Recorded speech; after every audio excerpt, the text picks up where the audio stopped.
ಶ್ರೀ ರಾಜನಾಥ್ ಸಿಂಗ್ ಅವರು ಈ ಪತ್ರಿಕಾಗೋಷ್ಠಿಯನ್ನು ಉದ್ದೇಶಿಸಿ ಮಾತಾಡ್ತಾರೆ. ಈ ಪತ್ರಿಕಾಗೋಷ್ಠಿಯಲ್ಲಿ ಶ್ರೀ ಬಿ ಸೋಮಶೇಖರ್ ಅವರು ನಿನ್ನೆ ರಾಜನಾಥ್ ಸಿಂಗ್ ಪ್ರಧಾನಮಂತ್ರಿ ಮಾತಾಡ್ತಾರೆ.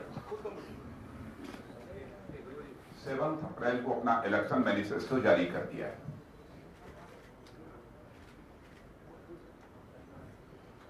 और इलेक्शन मैनिफेस्टो बीजेपी के लिए एक ऑर्डिनरी डॉक्यूमेंट नहीं है, बल्कि हम इसे एक document of declaration he election manifesto के कमिटमेंट्स हैं। विद इन 5 इयर्स गवर्नमेंट बनने के बाद सारे कमिटमेंट्स को हम फुलफिल करेंगे। इन स्पिरिट हमारे वर्ड्स और डीड्स दोनों में कोई डिफरेंस नहीं होगा। कांग्रेस पार्टी के वर्ड्स और डीड्स में अंतर होने के कारण ही भारत की पॉलिटिक्स में एक क्राइसिस ऑफ क्रेडिबिलिटी क्रिएट हुई। Crisis of credibility in the Indian politics is the challenge for BJP. Congress ने अपने इलेक्शन मैनिफेस्टो में कहा है कि 5 वर्षों के अंदर हम more than 5 crore job opportunities create करें। लेकिन मैं आपको बतलाना चाहता हूं, in the regime of Shri Atal Bihari Vajpayee from 98 to 2004 BJP led NDA government has created approximately 6 crore 70 lakhs job. Congress led UPA government from 2004 to 2010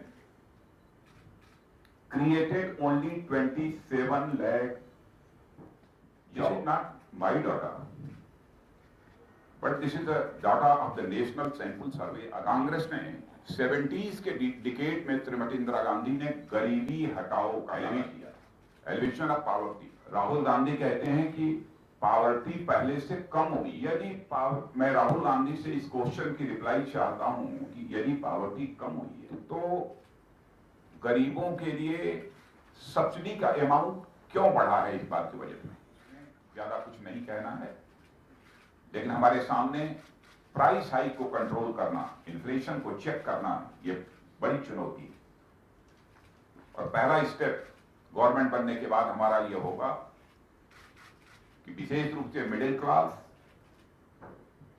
और डिप्राइव्ड क्लास सोसाइटी का, जिसके ऊपर इन्फ्लेशन का सबसे ज्यादा असर होता है, हम इस क्राइसिस से उसको छुटकारा दिलाएंगे। भले ही हमको अलग से प्राइस स्टेबलाइजेशन फंड क्यों न क्रिएट करना पड़े, प्राइस स्टेबलाइजेशन फंड क्रिएट करना पड़ेगा, करेंगे। डिमांड और सप्लाई के बीच बैलेंस का बनाने की हम कोशिश करेंगे। एफसीआई की purchasing policy, food corporation of India की परचेजिंग पॉलिसी में भी हम को रिव्यू करें। भी चैलेंजेस इस समय कंट्री के सामने हैं, सारे चैलेंजेस को मीट आउट करने के लिए आया हूं। आज ही मुझे जानकारी मिली है कि हमारे कर्नाटका के चीफ मिनिस्टर ने हमारे प्राइम मिनिस्टर कैंडिडेट नरेंद्र भाई मोदी को नरहंतक कहा है, मास मर्डरर का। मैं उनसे कहना चाहूंगा, आइदर ही शुड अपॉलोजाइज और I hope election commission will take harsh action to know that election commission has taken the cognizance of this statement of the chief minister. Constitutional post पर बैठा हुआ कोई चीफ मिनिस्टर इस प्रकार के words का प्रयोग करता है, और इसकी रिप्लाई करने के लिए हमारे डिक्शनरी में ऐसे वर्ड्स नहीं है।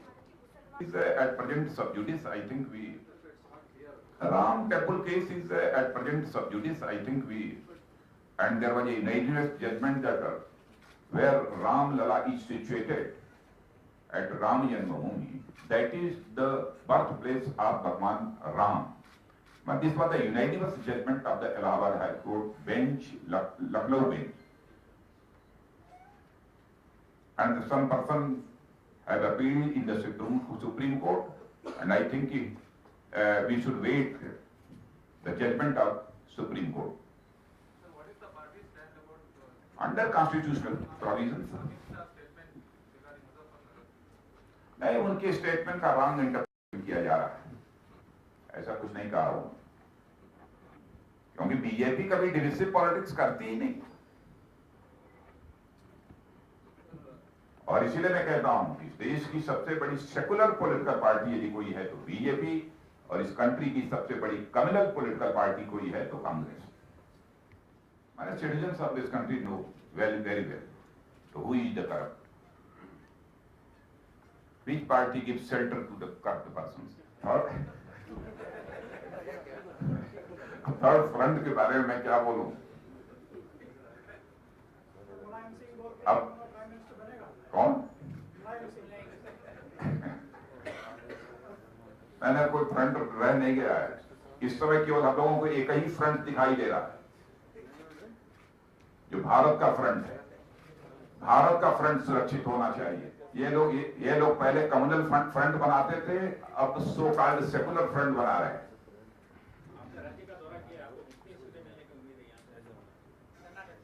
Thank you very much.